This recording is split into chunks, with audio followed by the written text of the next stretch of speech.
Մի շքեղ գալայի ընթացքում մի մեծահարուստ հավատացրել էր, թե կարող է նվաստացնել սեփական կնոջը ողջ վերնախավի առջ, անգամ չկռահելով, թե ինչ գին է վճարելու դրա համար։ Այն, ինչ թվում էր ընդամենը ամուսնական սկանդալ, վերածվեց կորպորատիվ երկրաշարժի, որը բացահայտեց ավելի քան տասնամյակ թաքնված գաղտնիքներ։ Երբ լուր կինը վերջապես կանգնեց, ոչ ոք, նույնիսկ քաղաքի ամենաազդեցիկ մարդը, պատրաստ չէր պարզելու, թե իրականում ով էր վերահսկում այդ կայսրությունը։ Իսկ երբ իրական ներդրողը բացահայտեց իր ինքնությունը, ողջ դահլիճը հասկացավ, որ այդ գիշերվա արգելված համբույրը շատ ավելի մեծ բան էր հարուցել։ Նախքան այս զարմանալի պատմությունը լսելը, թույն իշխանության շրջադարձի մասին, մի մոռացեք բաժանորդագրվել ալիքին, ավելի սարսափազդու պատմություններ լսելու համար։ Գլուխ 1. Շաբաթ երեկոն Երանում առանձնահատուկ լուսավոր էր։ Հյուսիսային պողոտայի շենքերն արտացոլում էին երբեք չքնող քաղաքի լույսերը, փողոցների բուռն շարժը հակադրվում էր այն նրբագեղ լռությանը, որ տիրում էր Grand Hotel Երան, իմ մայրաքաղաքի ամենաշքեղ հյուրանոցի ներսում։ Այնտեղ սեպտեմբերյան այդ երեկո տեղի էր ունենում գործարար բարձր հասարակության կողմից տարվա ամենասպասված իրադարձությունը՝ Հայաստանի շինարարների կառուցապատողների համադաշնության ամենամյա գալա երեկոն։ Դա ավելին էր, քան տոնակատարություն։ Դա բեմ էր, որտեղ հզորները ցուցադրում էին իրենց կայսրությունները, կնքում միլիոնավոր դոլարների գործարքներ վերահաստատում իրենց դիրքերը փողի ու ազդեցության հիերարխիայում։ Հասմիկ Մանուկյան-Վարդանյանը զգուշորեն ուղղեց Մարգարտե վզնոցը։ Նստած գլխավոր սրահի առաջին շարքում, նա իր շուրջը տեղի ունեցող շարժին հետում էր այն մարդու հանգիստ նրբագեղությամբ, ով մանկուց սովորել է զբաղեցնել իշխանության տարածքներ, երբեք ավելորդ ուշադրություն չգրավելով։ Նրա մուգ կապույտ զգեստը, անթերի ձվածքով նուրբ կտորից, հակապատկերն էր այն աչքի ընկնող մոդելների, որոնք շատ կանայք կրում էին այդ երեկո։ Հասմիկը երբեք չափազանց փայլի կարիք չի ունեցել։ Նրա ներկայությունը բավական էր, նույնիսկ եթե քչերն էին ջանք թափում իսկապես նրան տեսնելու։ Նրա կողքին դատարկ էր այն տեղը, որը վերապահված էր Ռուբեն Վարդանյանին, իր ամուսնուն։ Անշարժ գույքի ոլորտի մագնատ, ով վերջին 2 տասնամյակում կառուցել էր երկնաքերների, շքեղ համալիրների արտրային ձեռնարկությունների կայսրություն, որոնք վերածել էին Երանի քաղաքային լանդշաֆտը։ Ռուբենը պահի մարդն էր։ Նրա լուսանկարը զարդարում էր բիզնես ամսագրերի շապիկները։ Նրա անունը հիշատակվում էր հաջողության դժվարությունները հաղթահարելու մասին հոդվածներում։ Նա սիրում էր պատմել, թե ինչպես է սկսել զրոյից, երիտասարդ ճարտարապետ Սյունիքի մարզից, ով մայրաքաղաք էր հասել միայն դիպլոմով մեծ հավակնություններով։ Ինքնաստեղծ մարդու, միայնակ հաղթանակած տղամարդու պատմությունը կրկնվում էր հարցազրույցներում, դասախոսություններում ընթրիքների ժամանակ։ Եվ բոլորը հավատում էին։ Հասմիկը գիտեր ճշմարտությունը, բայց երբեք չէր բացահայտել այն։ Նա նայեց բեմին, որտեղ րոպեներ անց Ռուբենը պետք է ստանար տարվա ձեռներեց մրցանակը։ Հանդիսատեսը լիքն էր գործարարներով, ներդրողներով, քաղաքական գործիչներով հայտնի դեմքերով։ Հեռուստատեսային տեսախցիկները մասնագիտացված մամուլի լուսանկարիչները ռազմավարական դիրքեր էին զբաղեցրել։ Այնտեղ ամեն ինչ խնամքով կազմակերպված էր, փառքի այդ պահը հավերժացնելու համար։ Հասմիկը խորը շունչ քաշեց։ Նրա ձեռքը նրբորեն սեղմեց գրկում դրված երեկոյան պայուսակը։ Դրա մեջ բջջային հեռախոս էր սպասում։ Մի զանգ, որը նա տարիներ շարունակ հետաձգում էր։ Մի որոշում, որը մեկ անգամ կայացվելուց հետո կփոխեր ամեն ինչ։ Բայց դեռ ոչ։ Դեռ պահը չէր։ Ֆոնային երաժշտությունը մեղմացավ, հանդիսավարը բարձրացավ բեմ։ Անթերի մոխրագույն կոստյումով պրոֆեսիոնալ ժպիտով մի տղամարդ սկսեց ներկայացնել հովանավորներին, ներկա պաշտոնյաներին այդ տոնակատարության կարողությունը ոլորտի համար։ Հասմիկը հազիվ էր լսում խոսքերը։ Նրա մտքերը հեռու էին, սուզված հիշողությունների մեջ, որոնք համառորեն վերադառնում էին հենց այդ երեկո։ Նա հիշում էր այն օրը, երբ ծանոթացել էր Ռուբենի հետ։ Դա 25 տարի առաջ էր, Երանյան ակումբ, ում կայացած բարեգործական կոկտեյլի ժամանակ։ Հասմիկը 22 տարեկան էր, նոր էր ավարտել Հայաստանի ամերիկյան համալսարանի կառավարման ֆակուլտետը։ Նա համեստ երիտասարդ աղջիկ էր, ավանդական ընտանիքից, դաստիարակված ուշադրություն չգրավելու, խնդիրներ չստեղծելու ոգով։ Նրա ազգանունը Մանուկյան կրում էր ֆինանսական ոլորտում հաջողակ գործարարների սերունդների ծանրությունը։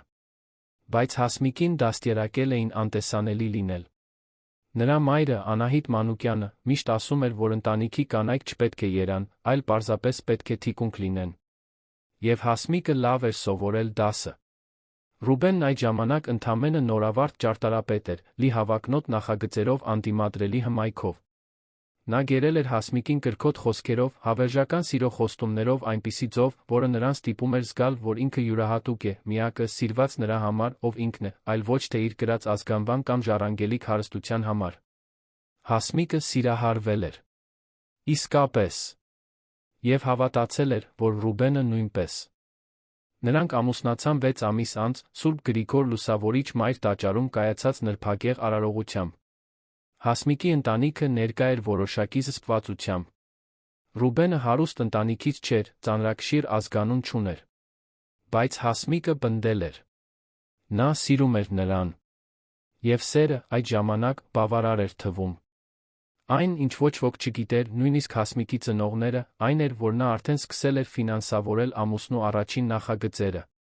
Օգտագործելով 21 տարեկանում ստացած ժառանգության մի մասը, Հասմիկը կառուցել էր անանուն ներդրումային հիմնադրամ։ Վստահելի իրավաբանների զգույշ հաշվապահների օգնությամբ նա ստեղծել էր օֆշորային ընկերությունների ցանց, որոնք միջոցներ էին շրջանառում, առանց տեսանելի հետքեր թողնելու։ Ռուբենի առաջին շենքը ֆինանսավորած գումարը եկել էր այնտեղից։ Եվ երկրորդը, և երրորդը, և բոլոր մյուսները, որոնք հաջորդեցին։ Ռուբենը գիտեր դրա մասին։ Սկզբում նա շնորհակալություն էր հայտնում։ Ասում էր, որ դա ժամանակավոր փոխառություն է, որ շուտով կվերադարձնի ամեն լումա։ Խոստանում էր, որ հենց ընկերությունը ոտքի կանգնի, Հասմիկը կճանաչվի որպես բաժնետեր։ Բայց տարիներն անցան, խոստումները լուծվեցին օդում։ Վարդանյան կառուցապատումը աճեց, դարձավ հսկա, Հասմիկի անունը երբեք չհայտնվեց որևէ պաշտոնական փաստաթղթում։ Ռուբենը ողջ փառքը վերագրեց իրեն։ Եվ Հասմիկը, դաստիարակված լռության ոգով, ընդունեց։ Մինչ այդ երեկո հանդիսավարը հայտարարեց մրցանակակրի ժամանումը։ Հանդիսատեսը ոտքի կանգնած ծափահարեց։ Հասմիկը մնաց նստած։ Ռուբենը մտավ կենտրոնական միջանցքով, ժպտալով, ձեռքով անելով, ինչպես աստղ իր մեծ պահին։ Բայց նա մենակ չէր։ Նրա կողքին, ձեռք ձեռքի տված, գալիս էր Լիլիթ Պետրոսյանը։ 28-ամյա երիտասարդ կին, երկար շիկահեր մազերով, նեղ կարմիր զգեստով, որն ավելի շատ ուշադրություն գրավելու ճիչի էր նման։ Լիլիթը պաշտոնապես Վարդանյան կառուցապատում ի մարքեթինգի տնօրենն էր։ Բայց բոլորը գիտեին, թե որն էր նրա իրական դերը։ Նա սիրուհին էր։ Հովանավորյալը։ Ընտրյալը։ Հասմիկը զգաց, թե ինչպես ստամոքսը խառնվեց։ Ոչ թե դավաճանության պատճառով։ Դա նա արդեն 3 տարի գիտեր։ Ռուբենը երբեք զգույշ չէր եղել։ Ընկերության միջանցքներում շուկով խոսակցությունները, գործուղումները, որոնց ժամանակ Լիլիթը միշտ ուղեկցում էր նրան, թանկարժեք նվերները, որ նա տալիս էր աշխատակցուհուն։ Ամեն ինչ չափազանց ակնհայտ էր։ Բայց մինչ այդ պահը, մինչ այդ երեկո, Ռուբենը որոշակի հարգանք էր պահպանել արտաքին տեսքի նկատմամբ։ Նա երբեք հրապարակայնորեն չէր ցուցադրել իր արտամուսնական կապը։ Նա երբեք չէր նվաստացրել Հասմիկին երկրի ողջ գործարար էլիտայի առաջ։ Մինչ հիմա Ռուբենն ու Լիլիթը բարձրացան բեմ։ Նա ստացավ բյուրեղապակյա մրցանակը համադաշնության նախագահի ձեռքից։ Շնորհակալություն հայտնեց նախապես պատրաստված ելույթով, խոսելով համառության քրտնաջան աշխատանքի ձեռնարկատիրական տեսլականի մասին։ Նշեց հաղթահարված մարտահրավերները, հաղթած ճգնաժամերը, համարձակ նախագծերը, որոնք իրականություն դարձան։ Խոսեց 10 րոպե։ Եվ ոչ մի անգամ չհիշատակեց Հասմիկի անունը։ Նա, ով նստած էր իրենից 5 մետրից էլ քիչ հեռավորության վրա, ընկալվում էր որպես կահույք։ Անտեսանելի։ Աննշան։ Բայց վատթարագույնը դեռ առջում էր։ Ելույթի վերջում Ռուբենը հայտարարություն արեց։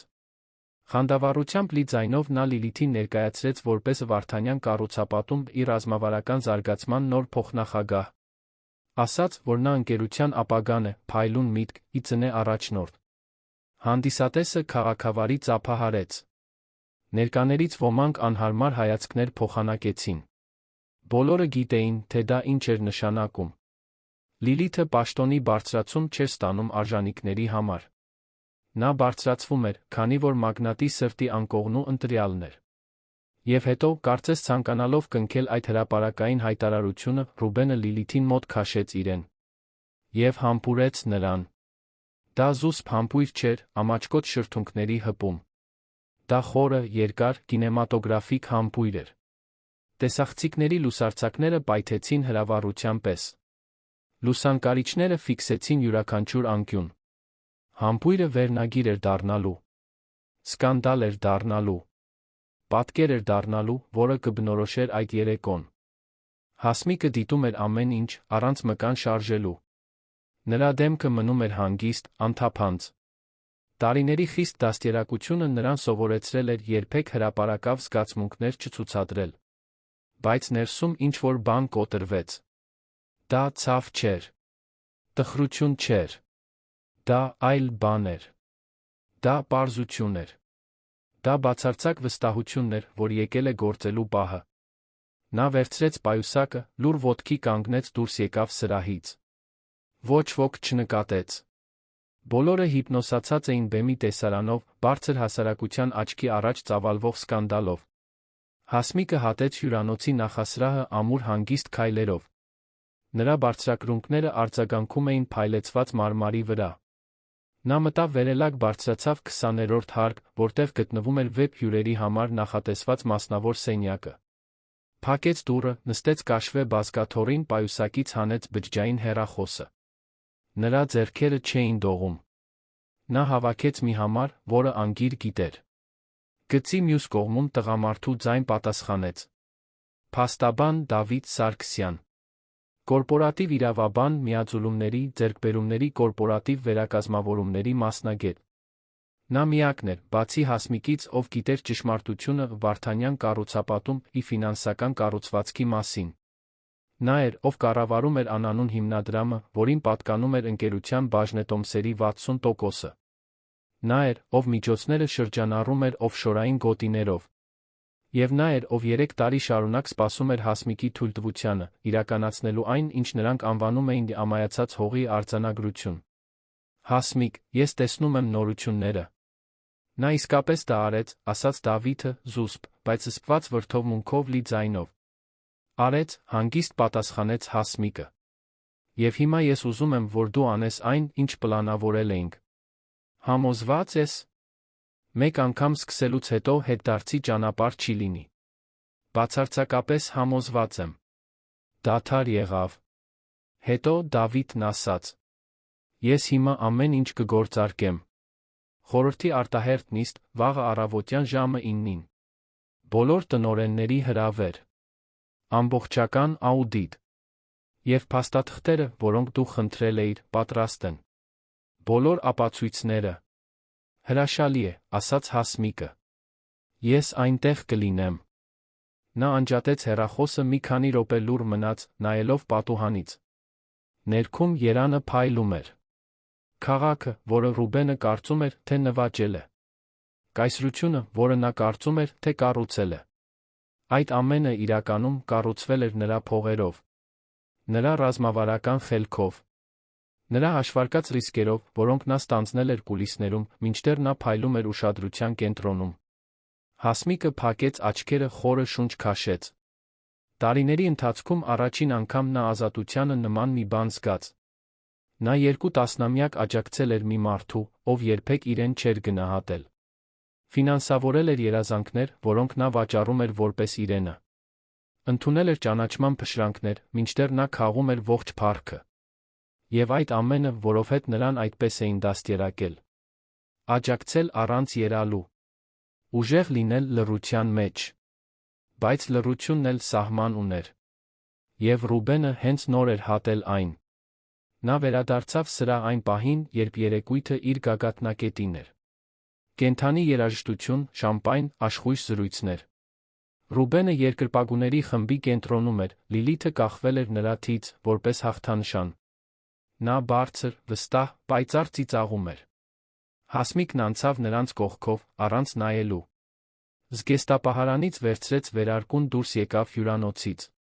Անձնական վարորդն արդեն սպասում էր նրան դռան մոտ։ Նա նստեց մեքենան, ասաց միայն. Տուն, պարոն Մովսես։ Դեպի կենտրոնի բնակարան տանող ճանապարհին Հասմիկը մտածում էր հաջորդ քայլերի մասին։ Խորհրդի նիստը վճռորոշ էր լինելու։ Դավիթն արդեն պատրաստել էր ամբողջ դոսյեն։ Աուդիտներ, որոնք բացահայտում էին ֆինանսական չարաշահումներ։ Ընկերությունից Ռուբենի անձնական հաշիվներին կատարված անկանոն փոխանցումներ։ Պայմանագրերում գների արհեստական բարձրացում։ Լիլիթի հետ կապված կեղծ ընկերություններին կատարված կասկածելի վճարումներ։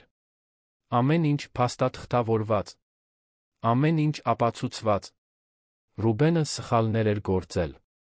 Շատ սխալներ։ Նա կարծում էր, թե վերահսկում է ամեն ինչ, բայց իրականում երբեք ուշադրություն չէր դարձրել մանրամասներին։ Հետքեր էր թողել։ Վստահել էր սխալ մարդկանց։ Եվ, ամենակարևորը, թերագնահատել էր կնոջը։ Հասմիկը բնակարան հասավ կեսգիշերից քիչ անց։ Սպասուհին արդեն քնած էր։ Տունը լուռ էր։ Նա գնաց աշխատասենյակ, գրքերով լի դարակներով իր պապին պատկանած ընկուզենու փայտից գրասեղանով ընդարձակ սենյակ։ Նստեց այնտեղ, բացեց նոութբուքը, սկսեց վերանայել փաստաթղթերը, որոնք Դավիթն իրեն ուղարկել էր։ Հարյուրավոր էջեր էին։ Պայմանագրեր, աղյուսակներ, փոխանցումների անդորրագրեր, ներքին էլեկտրոնային նամակներ։ Ամեն ինչ մանրակրկիտ դասավորված։ Հասմիկը կարդաց յուրաքանչյուր մանրամասն, թե մեծ մասն արդեն գիտեր։ Նա պետք է համոզվեր։ Սխալի տեղ չէր կարող լինել։ Կարդալիս նրա միտքը վերադարձավ անցյալ։ Երբեմն նա իրեն հարցնում էր, թե երբ է Ռուբենը դադարել իրեն սիրել։ Կամ արդյոք նա երբ է իսկապես սիրել է իրեն։ Ամուսնության առաջին տարիներին նրանք երջանիկ էին։ Կամ գոնե Հասմիկը այդպես էր հավատում։ Ռուբենը քնքուշ էր, ուշադիր։ Նրանք միասին պլաններ էին կազմում։ Երազում էին ապագայի մասին։ Բայց ընկերության աճին զուգընթաց Ռուբենը փոխվում էր։ Նա ավելի ու ավելի շատ ժամանակ էր անցկացնում գրասենյակում, հանդիպումների, գործուղումների մեջ։ Տանը զրույցները դարձել էին մակերեսային։ Ընթրիքները՝ հազվադեպ։ Սեքսը՝ մեխանիկական։ Մինչ որ ինչ-որ պահի նրանք պարզապես դադարեցին զույգ լինելուց դարձան երկու մարդ, որոնք կիսում էին նույն հասցեն։ Հասմիկը փորձել էր փրկել ամուսնությունը։ Առաջարկել էր թերապիա։ Առաջարկել էր ճամփորդություններ։ Փորձել էր վեր rekindle the flame։ Բայց Ռուբենը միշտ պատրվակ ուներ։ Չափազանց զբաղված էր։ Պարտականություններ ուներ։ Ընկերությունը իր կարիքն ուներ։ Եվ հետո հայտնվեց Լիլիթը։ Երիտասարդ, գեղեցիկ, հավակնոտ։ Նա սկսեց որպես պրակտիկանտ մարքեթինգի բաժնում արագ գրավեց Ռուբենի ուշադրությունը։ Մի քանի ամսում նրան պաշտոնի բարձրացում տվեցին։ Եվ նորից պաշտոնի բարձրացում։ Եվ նորից։ Նրա վերելքը երկնաքերային էր անհամաչափ տաղանդին կամ փորձին։ Ընկերությունում բոլորը նկատում էին։ Բացի Ռուբենից, ով իրեն զգույշ էր համարում։ Հասմիկը կապի մասին իմացավ պատահաբար։ Նրա հեռախոսում հաղորդագրություններ գտավ։ Կրքոտ տեքստեր, անկեղծ լուսանկարներ, միասին ապագայի խոստումներ։ Նա առերեսվեց Ռուբենի հետ։ Նա հերքեց։ Հետո խոստովանեց։ Բայց ասաց, որ դա ընդամենը փուլ է, որ կանցնի, որ ինքը դեռ սիրում է Հասմիկին։ Սուտ։ Ամեն ինչ սուտ էր։ Ռուբենի Լիլիթի հարաբերությունները միայն խորացան։ Նա բնակարան գնեց նրա համար Սարյան փողոցի մոտ։ Նրան ներկրված մեքենա նվիրեց։ Նրան տարավ միջազգային ճամփորդությունների, քողարկված գործնական պարտավորությունների տակ։ Եվ Հասմիկը կյանքում առաջին անգամ թույլ տվեց իրեն զայրույթ զգալ։ Մաքուր, բնազդային զայրույթ, որը այրում էր ներսից։ Բայց նա անմիջապես չարձագանքեց։ Նա սպասեց։ Պլանավորեց։ Տեղեկություններ հավաքեց։ Պատրաստեց իր հակահարվածը նույն ճշգրտությամբ, որով կազմակերպել էր Ռուբենին աջակցող ֆինանսական կայսրությունը։ Եվ այդ երեկո, երբ նա հրապարակայնորեն նվաստացրեց իրեն, երբ նա համբուրեց Լիլիթին հարյուրավոր վկաների տեսախցիկների առաջ, նա վերջապես Հասմիկին տվեց բարոյական հիմնավորումը, որի կարիքը նա ուներ։ Դա այլևս միայն ամուսնական դավաճանության մասին չէր։ Դա պրոֆեսիոնալ անհարգալից վերաբերմունքի մասին էր։ Դա այն կնոջը ջնջելու մասին էր, ով կառուցել էր այն ամենը, ինչ նա ասում էր, թե կառուցել է։ Հասմիկը փակեց նոութբուքը, գնաց ննջասենյակ։ Պառկեց հսկայական դատարկ մահճակալին։ Ռուբենը, անշուշտ, այդ գիշեր տուն չէր գա։ Հավանաբար տոնում էր Լիլիթի բնակարանում։ Կարոր չէր։ Վաղվանից այդ ամենը այլս կարոր չէր լինի։ Նա քնեց այն մարդու հանգստությամբ, ով անդառնալի որոշում է կայացրել։ Հաջորդ առավոտ Հասմիկն արթնացավ ժամը 6-ին։ Երկար լոգանք ընդունեց, հագավ անթերի դերձակված կոստյում, մազերը հավաքեց նրբագեղ կոկոնի մեջ արեց զուսպ, բայց վճռական դիմահարդարում։ Նա նայեց իր արտացոլանքին հայելու մեջ։ Նրան նայող կինն այլս հնազանդ կինը չէր, անտեսանելի ժառանգորդուհին։ Նա այլ մեկն էր։ Մեկը, ով վերջապես ընդունել էր իր սեփական ուժը։ Պարոն Մովսեսը նրան տարավ Վարդանյան կառուցապատում ի գլխամասային գրասենյակ, կենտրոնի գործարար թաղամասի 30 հարկանի հայելապատ շենք։ Հասմիկը ուղիղ բարձրացավ 30-րդ հարկ, որտեղ գտնվում էր խորհրդի նիստերի դահլիճը։ Հասավ 8:45-ին։ Դավիթն արդեն այնտեղ էր, իր թիմի 3 այլ իրավաբանների հետ միասին։ Նրանք հարգանքով ողջունեցին Հասմիկին։ Փակ դոսիեները դրված էին սեղանին։ Խորհրդի անդամները սկսեցին գալ։ Նրանք 7 էին, ներառյալ Ռուբենը։ Բոլորը տարեց տղամարդիկ, փորձառու գործադիրներ, ոմանք փոքր բաժնետերեր, մյուսները ներդրումային հիմնադրամների կողմից նշանակված։ Նրանք շփոթված էին արտահերթ հրավերից։ Ոչ ոք չէր հասկանում, թե ինչ է կատարվում։ Ուղիղ ժամը 9-ին նիստը բացվեց։ Դավիթը, որպես վերահսկող հիմնադրամի իրավական ներկայացուցիչ, խոսք վերցրեց։ Նա բացատրեց, որ ընկերության կառավարման հետ կապված լուրջ հարցեր են բացահայտվել, պետք է անհապաղ լուծվեն։ Խորհրդի անդամները անհանգիստ հայացքներ փոխանակեցին։ Ո՞ր է Ռուբենը, հարցրեց նրանցից մեկը։ Կարծես ազդանշանին սպասելով, դուռը բացվեց։ Ռուբենը մտավ, տեսանելիորեն զայրացած։ Նա չէր սպասում այդ հրավերին։ Ամբողջ գիշեր տոնել էր արթնացել արտահերթ նիստի մասին լուրով, որը նա չէր թույլատրել։ Ինչ է կատարվում այստեղ, պահանջեց նա, բարձր կոպիտ ձայնով։ Ո՞վ է հրավիրել այս նիստն առանց իմ թույլտվության։ Դավիթը պահպանեց հանգստությունը։ Այն հրավիրվել է վերահսկող հիմնադրամի կողմից, պարոն Վարդանյան։ Ինչպես նախատեսված է ընկերության կանոնադրությամբ։ Ինչ վերահսկող հիմնադրամ։ Ես եմ այստեղ վերահսկողը։ Իրականում, այդպես չէ, ասաց Դավիթը ժեստ արեց։ Իրավաբաններից մեկը թղթապանակներ բաժանեց յուրաքանչյուր խորհրդի անդամի։ Ռուբենը վերցրեց իրենը, սկսեց թերթել, դեմքն ավելի ու ավելի կարմրելով։ Հասմիկը լուր հետում էր ամեն ինչին, նստած այն աթոռին, որը, ըստ կանոնադրության, վերապահված էր մեծամասնական բաժնետիրոջ ներկայացուցչին։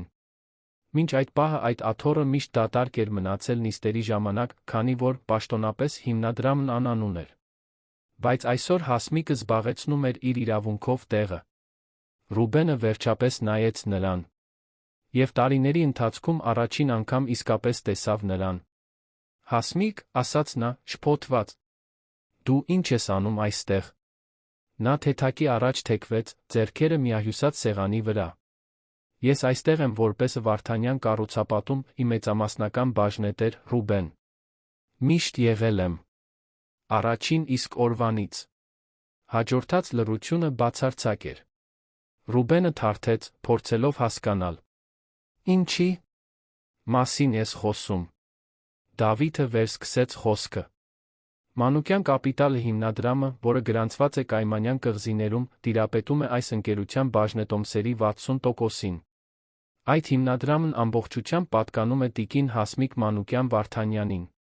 Բոլոր ֆինանսական ներդրումները, որոնք թույլ են տվել այս ընկերության ընդլայնումը վերջին 25 տարիների ընթացքում, եկել են այդ հիմնադրամից։ Այլ կերպ ասած, պարոն Վարդանյան, ձեր կինն է այս կայսրության իրական տերը։ Ռուբենը գունատվեց։ Սա անհեթեթություն է։ Ես եմ կառուցել այս ընկերությունը։ Ես։ Ոչ, ասաց Հասմիկը, ցածր, բայց հաստատուն ձայնով։ Դու կառավարել ես։ Ես եմ կառուցել։ Իմ փողով։ Իմ ռազմավարությամբ։ Իմ ռեսուրսներով։ Դու ընդամենը ճակատն էիր։ Սենյակը պայթեց շշուկներից։ Խորհրդի անդամները մոլեգնորեն թերթում էին փաստաթղթերը։ Ամեն ինչ այնտեղ էր։ Փոխանցումների անդորրագրեր։ Կապիտալի ներդրման պայմանագրեր։ Ընկերության փաստաթղթեր։ Ճշմարտությունը բացահայտված ֆիրմային բլանկների նոտարական վավերացում ունեցող ստորագրությունների վրա։ Ռուբենը փորձեց արձագանքել, բայց խոսքերը դավաճանեցին նրան։ Նա շուրջը նայեց, աջակցություն փնտրելով, բայց խորհրդի անդամների դեմքերն արտահայտում էին ցնցում, անհարմարություն, որոշ դեպքերում ուշացած հարգանքի նշույլ Հասմիկի նկատմամբ։ Եվ սա դեռ ամենը չէ, շարունակեց Դավիթը։ Վերջին 3 տարիների ընթացքում անկախ աուդիտները բացահայտել են ընկերության ֆինանսական կառավարման մեջ բազմաթիվ խախտումներ։ Միջոցների յուրացում դեպի անձնական հաշիվներ։ Պայմանագրերում գների արհեստական բարձրացում։ Վճարումներ կեղծ ընկերություններին։ Ամեն ինչ ձեր պատասխանատվության տակ, պարոն Վարդանյան։ Մեկ այլ իրավաբան բաժանեց փաստաթղթերի երկրորդ հավաքածուն։ Ռուբենը փորձեց բողոքել, բայց նրա ձայնը թույլ հնչեց, առանց համոզմունքի։ Հասմիկը գիտեր, որ սա դեռ սկիզբն է։ Նա նայեց այն մարդուն, ում մի ժամանակ սիրել էր, վերջապես տեսավ, թե ով է նա միշտ եղել, սովորական մարդ, ով հնարավորությունը շփոթել էր տաղանդի, իսկ առատաձեռնությունը թուլության հետ։ Նիստը նոր էր սկսվում։ Եվ Ռուբենը դեռ գաղափար անգամ չուներ, թե որքան շատ բան էր պատրաստվում կորցնել։ Գլուխ 2։ Վարդանյան կառուցապատում ի խորհրդի սենյակում լարված լռություն էր տիրում։ Ռուբենը, դեռ կանգնած վեհաշուկ մահագոնե սեղանի կողքին, կարծես մի քանի րոպեում 10 տարով ծերացել էր։ Նրա դեմքը, որ միշտ վստահ ու ամբարտավան էր, այժմ արտահայտում էր ցնցման, զայրույթի մի բանի խառնուրդ, որը նա հազվադեպ էր զգացել կյանքում, վախ։ Նա ամուր բռնել էր Դավիթի բաժանած փաստաթղթերը, բայց ձեռքերը թեթակի դողում էին։ Թվերը, ամսաթվերը, ստորագրությունները։ Ամեն ինչ իրական էր։ Ամեն ինչ ճշմարիտ։ Ամեն ինչ կործանարար։ Հասմիկը նստած էր անշարժ, դիտելով։ Նա տարիների ընթացքում սովորել էր, որ լռությունը հաճախ 1000 բառից ավելին է ասում։ Եվ այդ պահին նրա լռությունն արձագանքում էր սենյակում, որպես դատավճիռ։ Խորհրդի անդամները, փորձառու տղամարդիկ, ովքեր տասնամյակներ շարունակ նավարկել էին կորպորատիվ բուռն ջրերում, նույնպես տարակուսած էին թվում։ Ոմանք դեռ թերթում էին դոսիեները, ստուգելով յուրաքանչյուր էջ, յուրաքանչյուր ապացույց։ Մյուսներն արդեն փակել էին թղթապանակները, այժմ Ռուբենին էին նայում մի արտահայտությամբ, որը տատանվում էր խղճահարության արամարանքի միջ։ Սա անհեթեթություն է, վերջապես կարողացավ ասել Ռուբենը, խռպոտ ձայնով։ Սա սարքած գործ է։ Դու չես կարող սա ինձ հետ անել, Հասմիկ։ Մենք ամուսիններ ենք։ Հենց այդպես պատասխանեց նա հանգիստ, բայց մի վճռականությամբ լի ձայնով, որը նա երբեք չէր լսել։ Մենք ամուսիններ ենք։ Եվ 25 տարի շարունակ ես քեզ թիկունք եմ եղել։ Ֆինանսավորել եմ քո երազանքները։ Հավատացել եմ քո խոստումներին։ Եվ ինչպես դու ինձ հատուցեցիր։ Դավաճանությամբ։ Անհարգալից վերաբերմունքով։ Եվ 3 գիշեր, հրապարակային նվաստացումով։ Նա դադար տվեց, թույլ տալով, որ խոսքերը ներթափանցեն ոչ միայն Ռուբենի, այլ բոլոր ներկաների մեջ։ Դու ինձ նվաստացրիր հարյուրավոր մարդկանց առաջ, ավարտեց Հասմիկը։ Ներկայացրիր քո սիրուհուն որպես ընկերության ապագա։ Ամբողջությամբ ջնջեցիր իմ գոյությունը։ Եվ դա արեցիր, կարծելով, թե ես պարզապես կհանդուրժեմ։ Թե ես կշարունակեմ անտեսանելի մնալ, թիկունք լինել քո կայսրությանը կուլիսներում, մինչ դու փառք կքաղես մեկ այլ կնոջ հետ քո կողքին։ Խորհրդի անդամներից մեկը, Անտոն Գորգյանը, 60 անց մի գործարար, ով Ռուբենի հետ աշխատում էր Վարդանյան կառուցապատում, ի սկզբից ի վեր հազած։ Տիկին Հասմիկ, ասաց նա հարգալից, ես տեղյակ չէի այս բաժնետիրական կառուցվածքի մասին։ Միշտ հավատացել եմ, որ պարոն Ռուբենն է ընկերության հիմնադիրն ու վերահսկողը։ Դավիթը պատասխանեց նրա փոխարեն։ Պարոն Գորգյան, դա դիտավորյալ էր։ Տիկին Հասմիկը նախընտրեց իր մասնակցությունը գաղտնի պահել անձնական պատճառներով։ Նա վստահում էր, որ իր ամուսինը, ինչ-որ պահի, կճանաչի իր ներդրումը։ Բայց դա երբեք տեղի չունեցավ։ Եվ հիմա, հաշվի առնելով վերջին իրադարձությունները բացահայտված խախտումները, նա որոշեց հրապարակայնորեն ստանձնել իր դերը։ Ռուբենը բռունցքով հարվածեց սեղանին, ստիպելով բոլորին սթափվել։ Խախտումներ։ Ինչ խախտումներ։ Ես այս ընկերությունը անթերի եմ կառավարել։ Փոքր շինարարական ընկերությունը վերածել եմ կայսրության։ Պարոն Վարդանյան, միջամտեց Դավիթի թիմի մեկ այլ իրավաբան, Սաթենիկ Մանուչարյան անունով մի կին, ես կկարդամ աուդիտներից ընդամենը մի քանի կետ։ 2022 թվականի մարտին կորպորատիվ հաշվից ձեր անձնական հաշվին 2.400.000 դրամի փոխանցում է եղել, առանց հաշվապահական հիմնավորման։ Նույն թվականի սեպտեմբերին 3.700.000։ 2023 թվականի հունվարին 1.200.000 դրամի վճարում ՖՄ խորհրդատվություն ընկերությանը, որը գրանցված է Ֆլորա Պետրոսյանի անունով։ Ռուբենը գունատվեց, լսելով ազգանունը։ Ֆլորա Պետրոսյանը Լիլիթ Պետրոսյանի մայրն է, անողոք շարունակեց Սաթենիկը։ Ընկերությունը աշխատակիցներ չունի, հաշիվ ապրանքագիր դուրս չի գրում, մատուցած ծառայությունների պատմություն չունի։ Ակնհայտ է, որ դա կորպորատիվ միջոցները յուրացնելու համար ստեղծված կեղծ ընկերություն է։ Սուտ է, գոռաց Ռուբենը, բայց ձայնը հուսահատ հնչեց, առանց համոզմունքի։ Մենք ունենք բանկային անդորրագրերը, պարոն Վարդանյան, ասաց Դավիթը։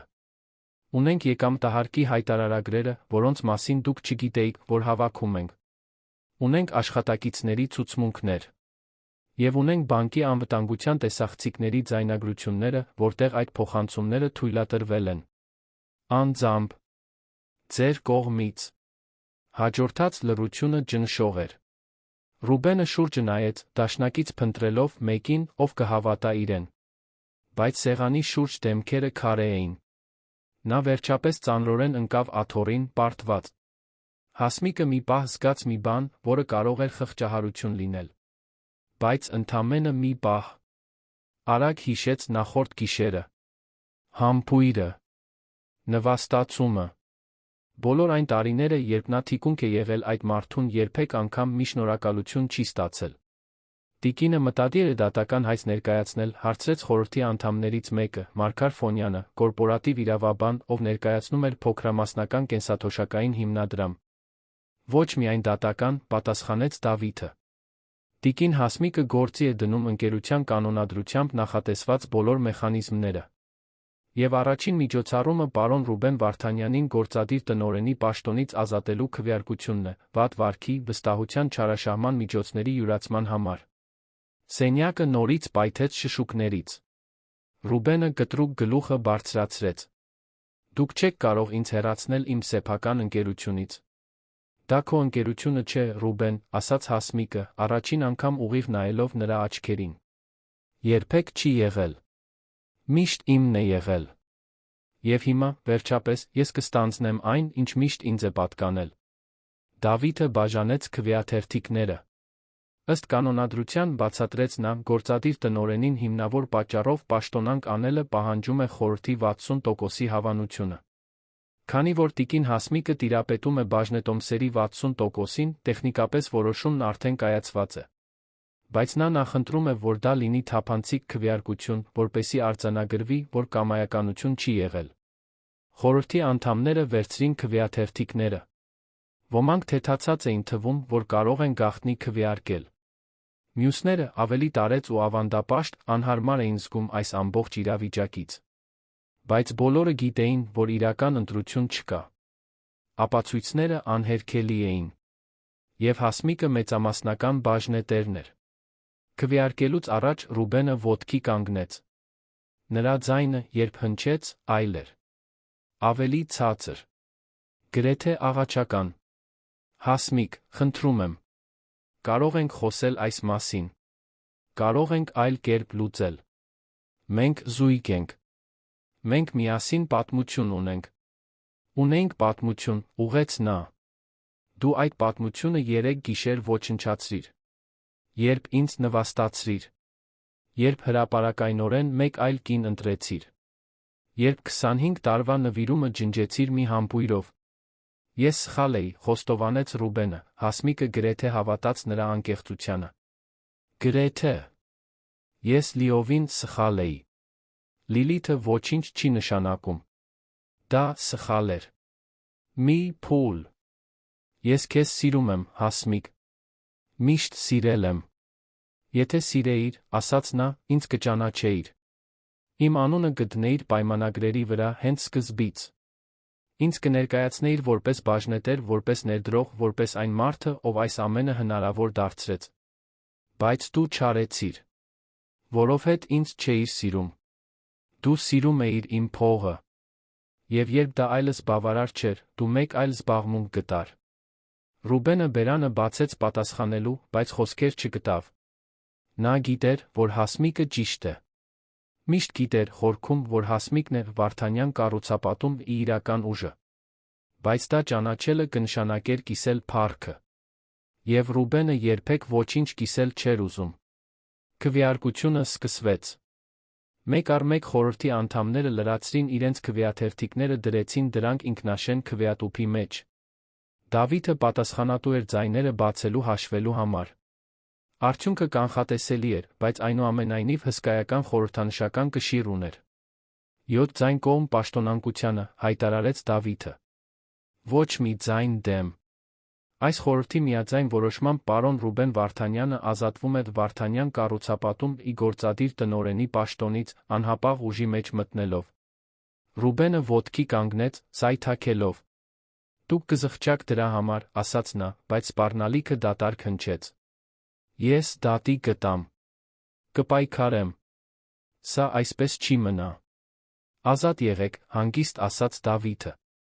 Բայց պետք է տեղեկացնեմ, որ բաժնետոմսերը, որոնք դուք կարծում էիք, թե ձեզ են պատկանում, իրականում պայմանավորված էին ձեր գործադիր պաշտոնով։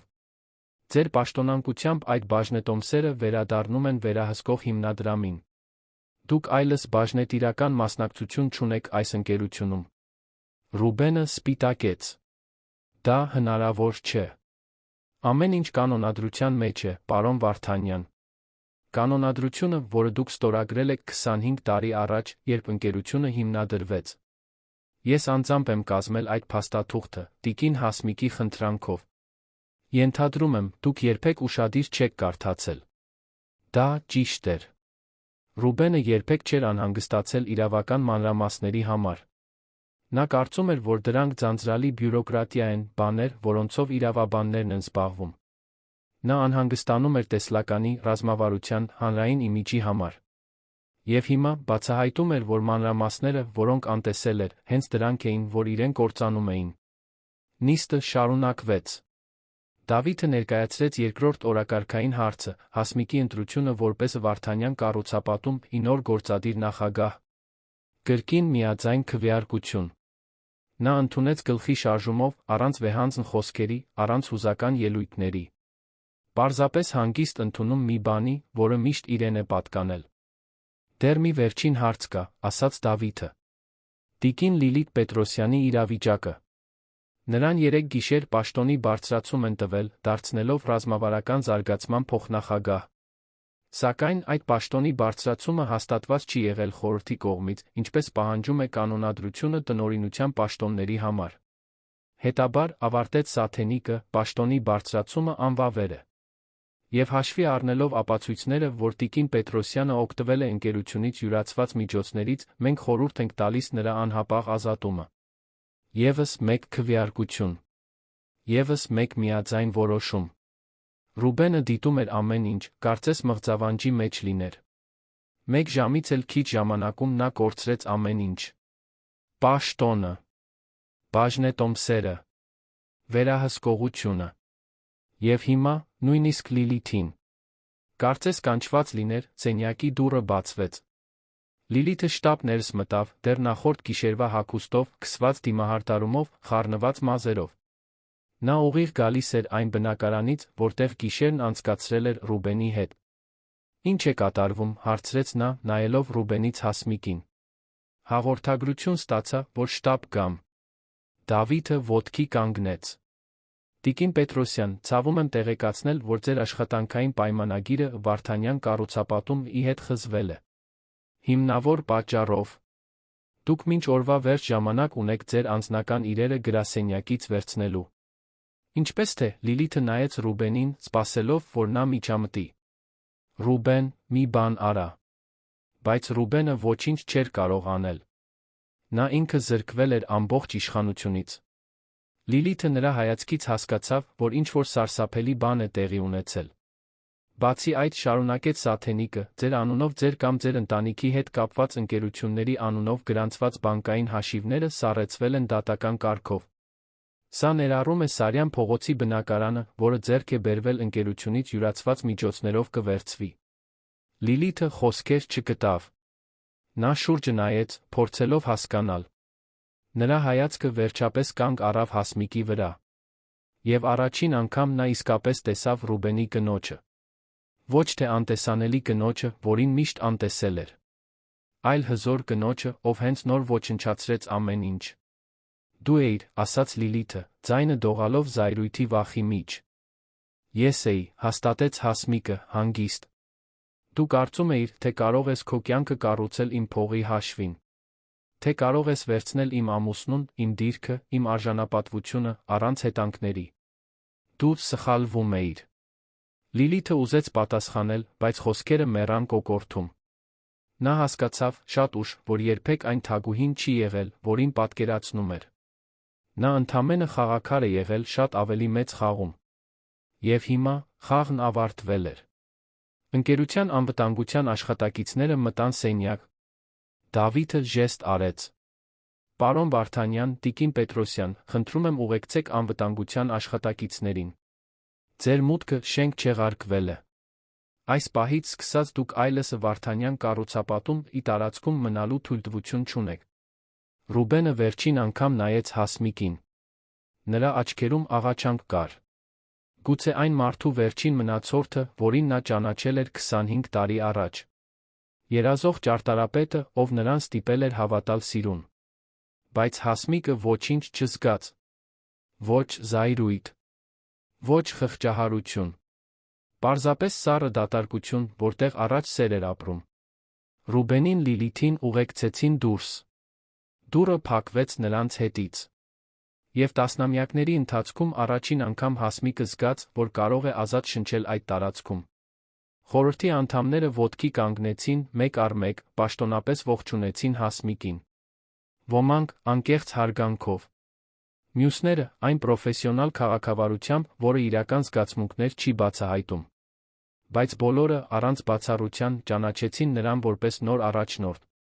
Երբ բոլորը դուրս եկան, Հասմիկը մենակ մնաց Դավիթի նրա իրավաբանական թիմի հետ, նա վերջապես թույլ տվեց, որ ուսերը թուլանան։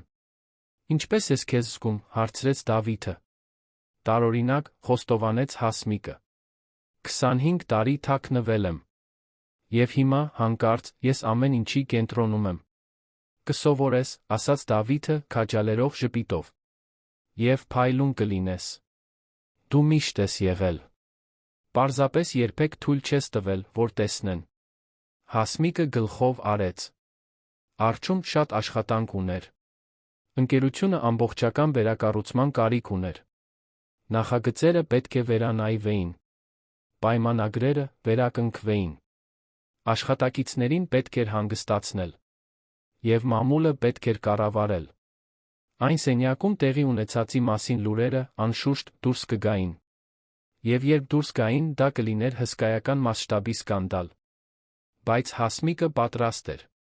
Կյանքում առաջին անգամ նա լիովին պատրաստ էր։ Նա օրվա մնացած մասն անցկացրեց ընկերության գլխավոր գործադիրների հետ հանդիպումների մեջ։ Հրավիրեց ֆինանսական, գործառնական, մարդկային ռեսուրսների, մարքեթինգի տնօրեններին։ Պաշտոնապես ներկայացավ, բացատրեց հրամանատարության նոր կառուցվածքը, սահմանեց հստակ ուղենիշներ։ Շատ աշխատակիցներ ցնցված էին։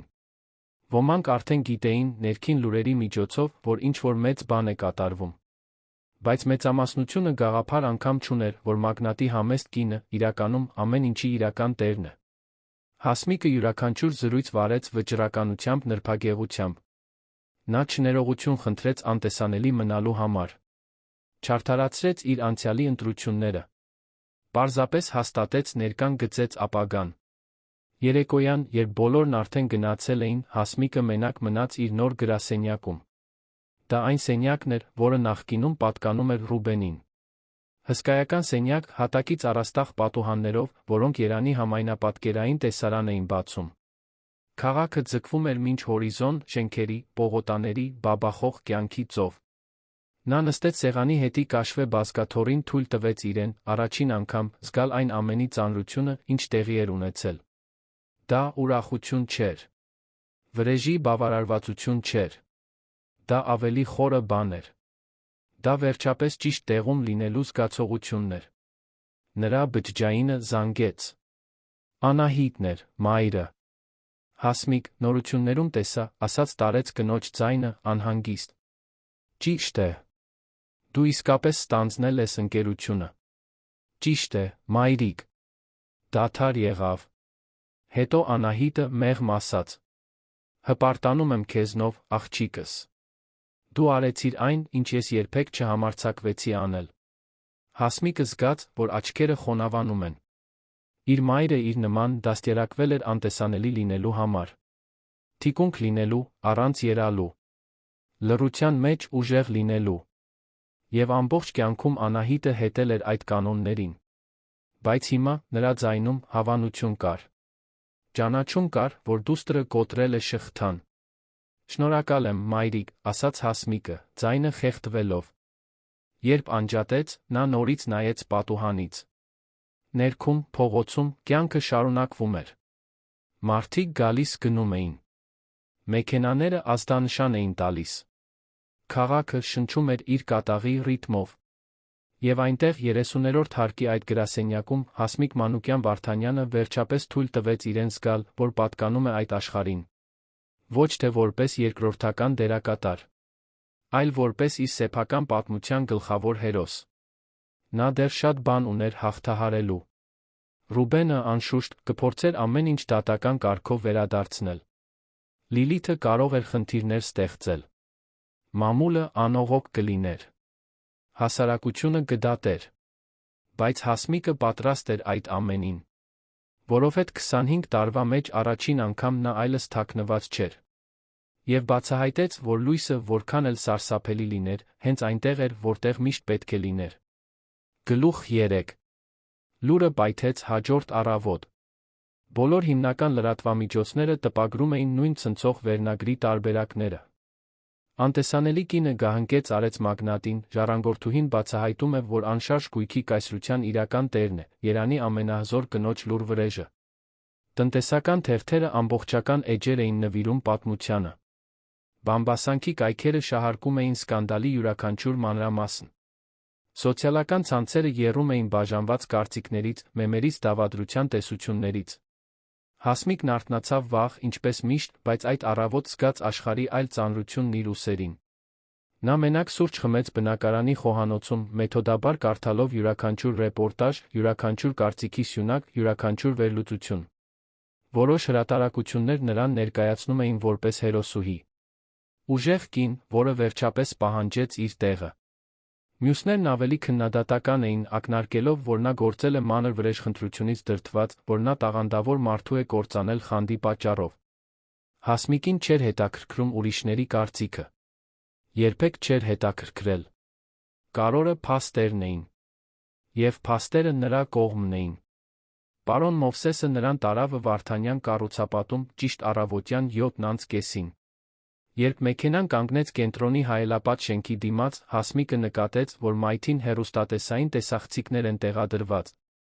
Լրագրողները սպասում էին անհամբեր ստանալու հայտարարություն, լուսանկար, ցանկացած բան, որը կսնուցեր սկանդալի պատմությունը։ Հասմիկը մեքենայից իջավ նրբագեղությամբ։ Հագել էր ածխագույն մոխրագույն կոստյում, կատարյալ դերձակված, միջին բարձրության կրունկներ, սկաշվե պայուսակ։ Նրա դեմքը հանգիստ էր, առանց որևէ զգացմունք արտահայտելու։ Լրագրողներն անմիջապես շրջապատեցին նրան։ Տիկին Հասմիկ, ճիշտ է, որ դուք հենց սկզբից ֆինանսավորել եք ձեր ամուսնու կայսրությունը։ Դուք դատի եք տալու պարոն Ռուբենին գումարի յուրացման համար։ Ինչպես եք ձեզ զգում, ստանձնելով ընկերությունը։ Ո՞րն է ձեր ուղերձը կանանց, ովքեր դիտում են։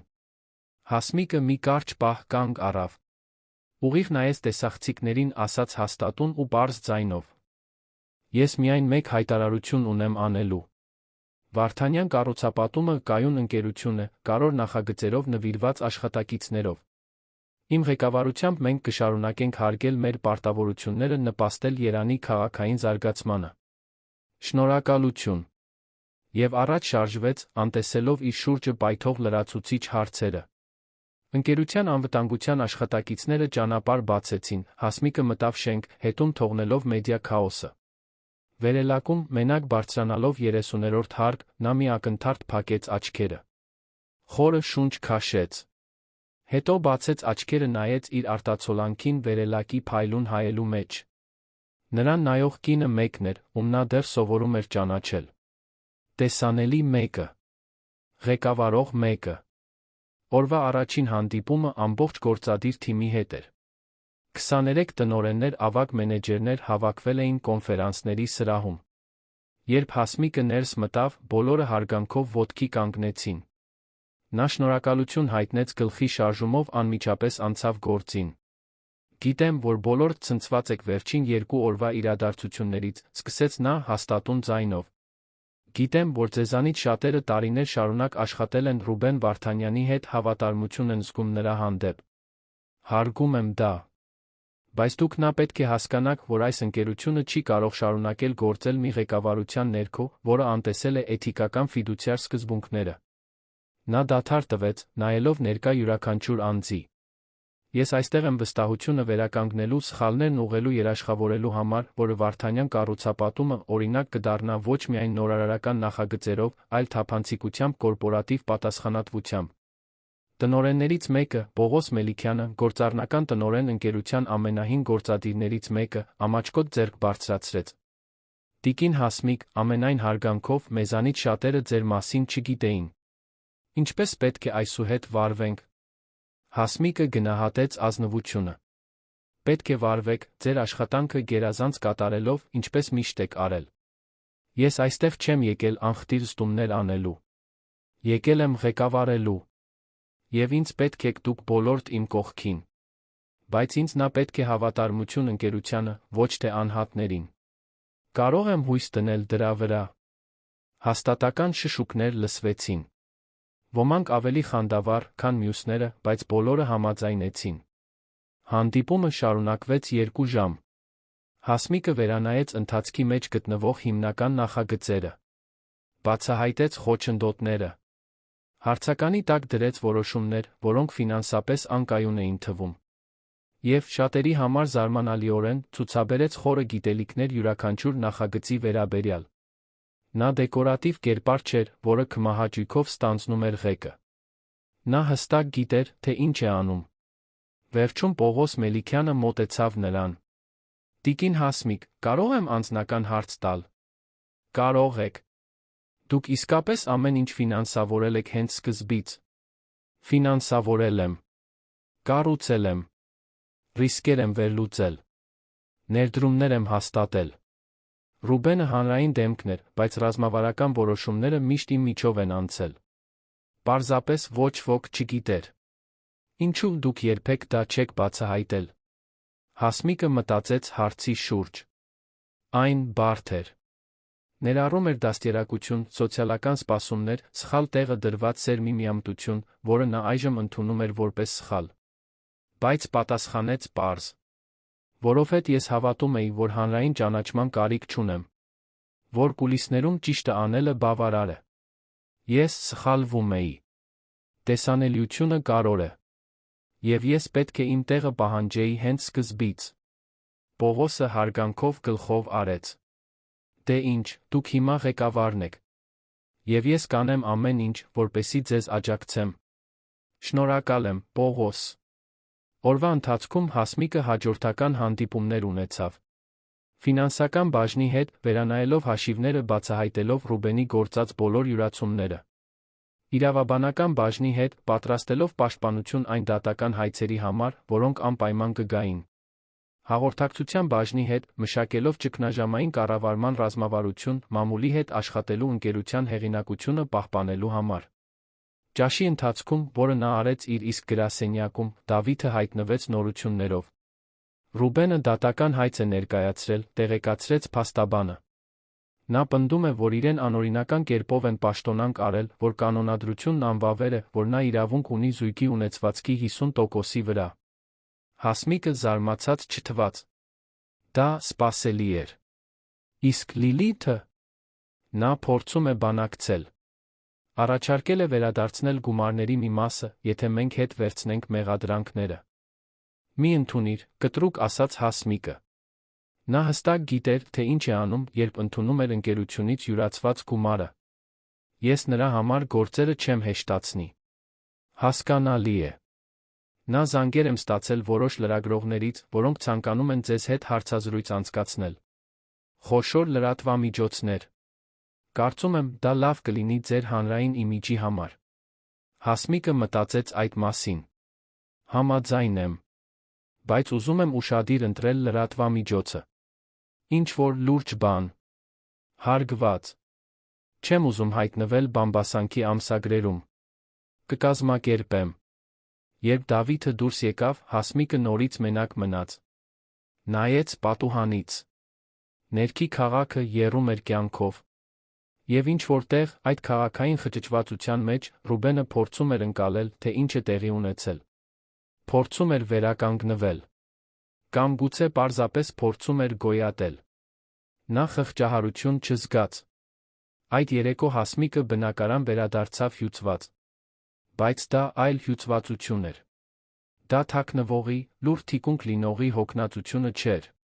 Դա աշխատողի, ղեկավարողի, կառուցողի հոգնածությունն էր։ Եվ դրանում ինչ-որ խորապես բավարարող բան կար։ Նա երկար լոգանք ընդունեց, հագավ հարմարավետ խալաթ իրեն մի բաժակ կարմիր գինի լցրեց։ Նստեց բնակարանի պատշգամբում, նայելով քաղաքի լույսերին, թույլ տվեց իրեն մտածել Ռուբենի մասին։ 25 տարի։ Քառորդ դար մի մարդու կողքին, ով ի վերջո երբեք իրեն իսկապես չէր տեսել։ Ով իրեն օգտագործել էր։ Ով օգտվել էր իր առատաձեռնությունից, իր համեստությունից, իր սիրուց։ Բայց Հասմիկը նա ընդունում էր իր սեփական պատասխանատվությունը։ Նա թույլ էր տվել։ Նա ընդունել էր։ Նա ընտրել էր անտեսանելի մնալ։ Եվ որքան էլ Ռուբենը մեղավոր էր դավաճանության անազնվության մեջ, նա մեղավոր էր սեփական անտեսանելիությանը մեղսակից լինելու մեջ։ Այլս երբեք, մտածեց նա։ Այլս երբեք չի լինի սեփական ջնջմանը մեղսակից։ Հաջորդ օրերը լարված էին։ Մամուլը չէր հոգնում պատմությունից։ Յուրաքանչյուր նոր բացահայտում ավելի շատ ռեպորտաժներ էր սնուցում։ Պարզվեց, որ Լիլիթը Ռուբենի առաջին սիրուհին չէր։ Տարիների ընթացքում եղել էին ուրիշներ։ Երիտասարդ կանայք, աշխատակիցներ, միշտ նույն իշխանության մանիպուլյացիայի դինամիկայով։ Ոմանք հրապարակավ հանդես եկան, պատմելով իրենց փորձառությունները։ Մյուսները նախընտրեցին անանուն մնալ։ Ռուբենի իմիջը լիովին փլուզվեց։ Զրոյից հաղթանակած տեսլական ունեցող մագնատը բացահայտվեց որպես միջակ մարդ, որը օգտվել էր իր հարուստ լուր կնոջից։ Ամսագրերը, որոնք նախկինում նրան փառաբանում էին, այժմ հրապարակում էին հետաքննական նյութեր, բացահայտելով նրա թերությունները, նրա յուրացումները, նրա ամբարտավանությունը։ Հասմիկը, մյուս կողմից, սկսեց փառաբանվել։ Ոչ թե որպես զոհ, այլ որպես ռազմավար։ Հոդվածները նրան համեմատում էին միջազգային խոշոր գործադիրների հետ։ Հեռուստատեսային հաղորդումները նրան հրավիրում էին հարցազրույցների։ Համալսարանները ցանկանում էին, որ նա դասախոսություն կարդա կանանց առաջնորդության ձեռներեցության մասին։ Նա ընտրողաբար ընդունեց որոշ հնարավորություններ։ Մեծ հարցազրույց տվեց Business Armenia ամսագրին, որտեղ իր պատմությունը պատմեց անկեղծությամբ արժանապատվությամբ։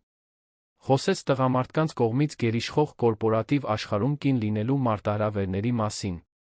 Այն մասին, թե ինչպես էին իրեն դաստիարակել անտեսանելի լինել, թե ինչպես, վերջապես, նա պահանջեց իր տարածքը։ Հարցազրույցը շապիկ դարձավ։ Եվ վիրուսային տարածում գտավ։ Ամբողջ երկրից կանայք աջակցության հաղորդագրություններ էին ուղարկում։ Մայրերը գրում էին, որ ուզում են, որ իրենց դուստրերը լինեն Հասմիկի նման։ Գործարար կանայք կիսվում էին նմանատիպ պատմություններով, իրենց գործընկերների կամ բաժնետերերի կողմից ջնջվելու մասին։ Հասմիկի պատմությունը հայ հասարակության մեջ բաց վերքի դիպավ։ Բայց ամեն ինչ ծաղիկներ չէր։ Եղան նա քննադատություններ։ Պահպանողականները նրան մեղադրում էին ամուսնության ինստիտուտը քանդելու մեջ։ Որոշ տղամարդիկ իրենց սպառնացած զգալով զայրացած մեկնաբանություններ էին գրում սոցիալական ցանցերում, նրան անվանելով վրեժխնդիր, հաշվենկատ, շահամոլ։ Հասմիկն անտեսեց ամեն ինչ։ Նա կյանքի ընթացքում սովորել էր, որ անհնար է բոլորին հաջողանալ։ Եվ նրան չէր հետաքրքրում համընդհանուր հավանությունը։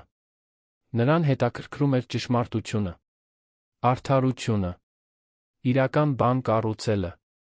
Մինույն ժամանակ Վարդանյան կառուցապատումը խորը փոփոխությունների էր ենթարկվում։ Հասմիկը վարձեց արտաքին աուդիտորական ընկերություն ֆինանսներն ամբողջությամբ վերանայելու համար։ Պարզեց, որ Ռուբենի յուրացումներն ավելի մեծ էին, քան սկզբում պատկերացնում էր։ 5 տարվա ընթացքում ավելի քան $15 միլիոն համարժեք դրամ էր անօրինական կերպով փոխանցվել։ Նա պարզեց, որ խոշոր նախագծերից մեկը, որի վրա Ռուբենը խաղադրույք էր կատարել, Երանի հարավային մասում գտնվող հսկայական արտրային համալիրը, ֆինանսապես անկենսունակ էր։ Եկամտի կանխատեսումները երակայական էին։ Ծախսերը՝ թերագնահատված։ Նախագիծը, եթե շարունակվեր, 2 տարուց ընկերությանը սնանկության կհասցներ։ Հասմիկը դժվար որոշում կայացրեց չեղարկել նախագիծը։ Վերաբանակցեց ներդրողների հետ, վերադարձրեց կանխավճարները, դիմակայեց դատական հայցերին։ Բայց ընկերությունը փրկեց մոտալուտ ֆինանսական աղետից։ Փարավոնյան համալիրի փոխարեն նա հաստատեց ավելի փոքր, ավելի կայուն նախագիծ, ուղղված որակյալ սոցիալական բնակարանաշինությանը։ Այն կարճաժամկետում ավելի քիչ շահութաբեր կլիներ, բայց համահունչ էր այն արժեքներին, որոնք Հասմիկը կարևոր էր համարում՝ սոցիալական պատասխանատվություն, դրական ազդեցություն քաղաքի վրա։ Որոշումը գովասանքի արժանացավ քաղաքաշինարարների կողմից, քննադատվեց միայն առավելագույն շահույթի վրա կենտրոնացած ներդրողների կողմից։ Հասմիկը չխախտվեց։ Նա այնտեղ չէր հանրաճանաչ լինելու համար։ Նա այնտեղ էր ճիշտը անելու համար։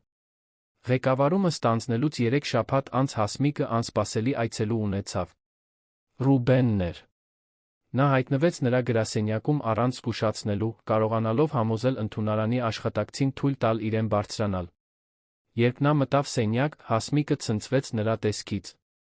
Միշտ անթերի, պատվերով կարված կոստյումներով վստահ կեցվածքով տղամարդն այժմ կարծես 10 տարով ծերացել էր։ Նիհարել էր, աչքերի տակ խորը ստվերներով, չսափրված մորուքով։ Հագել էր ջինս ճմրթված վերնաշապիկ։ Հասմիկ, ասաց նա, խռպոտ ձայնով։ Պետք է խոսենք։ Մենք խոսելու ոչինչ չունենք, Ռուբեն։ Խնդրում եմ։ 5 րոպե։ Հասմիկը տատանվեց։ Հետո ժեստ արեց, որ նստի։ Ռուբենը տեղավորվեց սեղանի դիմացի աթոռին, այն աթոռին, որը այնքան հաճախ զբաղեցրել էին գործադիրները, ներդրողները, գործընկերները։ Եվ հիմա այն զբաղեցնում էր պարտված մի մարդ։ Ես սխալ էի, սկսեց Ռուբենը։ Ամեն ինչում։ Քո հարցում։ Լիլիթի հարցում։ Թե ինչպես էի կառավարում ընկերությունը։ Ես ամեն ինչ փչացրի։ Այո, համաձայնեց Հասմիկը, առանց զգացմունքի։ Փչացրիր։ Նա աղաչական աչքերով նայեց նրան։ Կա։ Որեց սա ուղղելու։ Վերականգնելու այն, ինչ ունեինք։ Ոչ, պարզ ասաց Հասմիկը։ Չկա։ Դու ոչնչացրիր մեր ամուսնությունը։ Մեր վստահությունը։ Ամեն ինչ։ Ես քեզ սիրում եմ, Հասմիկ։ Նա գրեթե ծիծաղեց։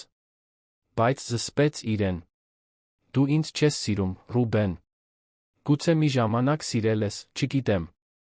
Բայց վաղուց է, ինչ դու սիրում ես միայն ինքդ քեզ։ Եվ իմ փողը։ Դա ճիշտ չէ։ Ճիշտ է։ Եվ դու դա գիտես։ Ռուբենը գլուխը կախեց։ Մի քանի ակնթարթ լուռ մնացին։ Հետո նա ասաց. Հիմա ինչ է լինելու ինձ հետ։ Դա քեզնից է կախված, պատասխանեց Հասմիկը։ Դու կարող ես ընդունել իրականությունը, առաջ շարժվել, փորձել վերակառուցել քո կյանքը ազնիվ կերպով։ Կամ կարող ես շարունակել իրավական պայքարը, փորձելով վերադարձնել մի բան, որը երբեք քոնը չի եղել, ի վերջո լիովին ինքդ քեզ կործանել։ Ընտրությունը քոնն է։ Իսկ Լիլիթը։ Լիլիթը նույնպես իր ընտրությունն է կատարել։ Եվ դիմակայում է հետանքներին։ Ռուբենը դանդաղ գլխով արեց։ Նա գիտեր, որ Հասմիկը ճիշտ է։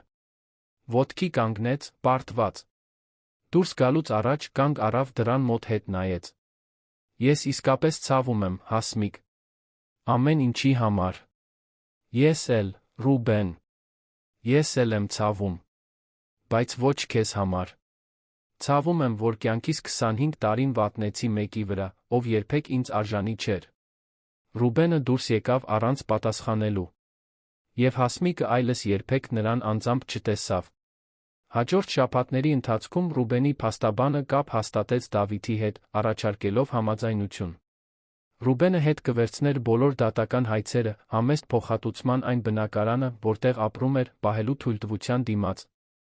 Հասմիկը համաձայնեց։ Ոչ թե առատաձեռնությունից, այլ պրագմատիզմից ելնելով։ Ուզում էր վերջնականապես փակել իր կյանքի այդ գլուխը։ Ամուսնալուծությունը արագ ընթացավ։ Հասմիկը պահեց ամբողջ ունեցվածքը, ինչպես արդար էր, քանի որ ամեն ինչ ձեռք էր բերվել իր միջոցներով։ Ռուբենին մնաց բնակարանը մի փոքր գումար, որը թույլ կտար նրան որոշակի հարմարավետությամբ ապրել, եթե խելամիտ լիներ։ Լիլիթը, առանց Ռուբենի պաշտպանության, ավելի խիստ հետանքների բախվեց։ Ստիպված եղավ վերադարձնել յուրացված գումարները, վաճառեց շքեղ իրեր, պարտքերը մարելու համար, ի վերջո լքեց երանը, ամոթահար ֆինանսապես քայքայված։ Հասմիկն այդ մասին իմացավ երրորդ անձանցից ոչինչ չզգաց։ Ոչ բավարարվածություն, ոչ խղճահարություն։ Պարզապես անտարբերություն։ Այն գալա երեկոյից 2 ամիս անց, որը փոխեց ամեն ինչ, Վարդանյան կառուցապատումը անցկացրեց իր առաջին բաժնետերերի ժողովը Հասմիկի ղեկավարությամբ։ Նա ներկայացրեց նախնական արդյունքները, նոր նախագծերը, երկարաժամկետ ռազմավարությունները։ Ներդրողները տպավորված էին։ Ընկերությունը, ազատված Ռուբենի յուրացումներից վատ կառավարումից, ցույց էր տալիս վերականգնման կայուն աճի նշաններ։ Ներկայացման վերջում Հասմիկը անկեղծ ծափահարությունների արժանացավ։ Եվ այնտեղ, գործադիրներով, ներդրողներով, վերլուծաբաններով լի այդ դահլիճում, նա վերջապես զգաց, որ զբաղեցնում է այն տեղը, որը միշտ պետք է իրենը լիներ։ Երեկոյան, մենակ իր բնակարանում, Հասմիկը մի շիշ շամպայն բացեց։ Ոչ թե վրեժը տոնելու համար, այլ վերսկիզբը նշելու։ Նա գենաց խմեց իր համար։ Այն կնոջ համար, ով վերջապես գտավ իր ձայնը, իր տարածքը, իր ուժը։ Եվ տասնամյակների ընթացքում առաջին անգամ Հասմիկ Մանուկյան Վարդանյանը ժպտաց։ Անկեղծ, ազատ, հնարավորություններով լի ժպիտ։ Գլուխ 4։ 6 ամիս էր անցել այն հիշարժան գալա երեկոյից։ 6 ամիս, որոնք փոխեցին ոչ միայն Վարդանյան կառուցապատումը, այլ ամենից շատ Հասմիկին։ Նա արթնացավ մարտյան այդ առավոտ այն զգացողությամբ, որ վերջապես հարմարավետ է զգում իր իսկ մաշկի մեջ։ Ոչ թե որպես ստվեր կուլիսներում, այլ որպես իր պատմության գլխավոր հերոս։ Նրա նոր բնակարանը, որը նախորդից փոքր էր, բայց ամբողջությամբ իր կողմից ընտրված, արտացոլում էր այդ փոխակերպումը։ Այն գտնվում էր կենտրոնի նորակառույց շքեղ շենքերից մեկում, մեծ պատուհաններով, որոնք առատ լույս էին բերում, ժամանակակից դիզայնով, որը Հասմիկն անձամբ էր ընտրել։ Այլս Ռուբենի հետքեր չկային, այլս ցավոտ հիշողություններ չկային պատերին ներծծված։ Դա նոր տարածք էր, իրենը, որտեղ յուրաքանչյուր իր իմաստ ուներ։ Հասմիկը նախաճաշ էր պատրաստում, լսելով առավոտյան նորությունները։ Վարդանյան կառուցապատումը երբեմն հայտնվում էր տնտեսական լուրերում, բայց այժմ դրական պատճառներով։ Սոցիալական բնակարանաշինության նախագիծը, որը նա հաստատել էր, գովասանքի էր արժանանում քաղաքաշինարարների քաղաքապետարանի կողմից։ Ընկերությունը սոցիալական պատասխանատվության մրցանակ էր շահել։ Բորսայում շրջանառվող փոքրամասնական բաժնետոմսերը կայուն աճ էին գրանցում։ Նա ժպտաց, լսելով, թե ինչպես մի վերլուծաբան մեկնաբանում է, որ Հասմիկ Վարդանյանի, ինչպես նրան այժմ ճանաչում էին պրոֆեսիոնալ ոլորտում, ընկերությունում վերականգնելով օրիորդական ազգանունը, կառավարումը ցուցաբերում է նախորդից գերազանցող ռազմավարական տեսլական։ Գերազանցող բառը հաճելիորեն արձագանքեց նրա մտքում։ Պարոն Մովսեսը նրան գրասենյակ տարավ ճիշտ առավոտյան 8-ին։ Դեպի կենտրոնի գործարար թաղամաս տանող ճանապարհն այժմ ծանոթ էր։ Հասմիկը պատուհանից քաղաքին նայում էր այլ հայացքով։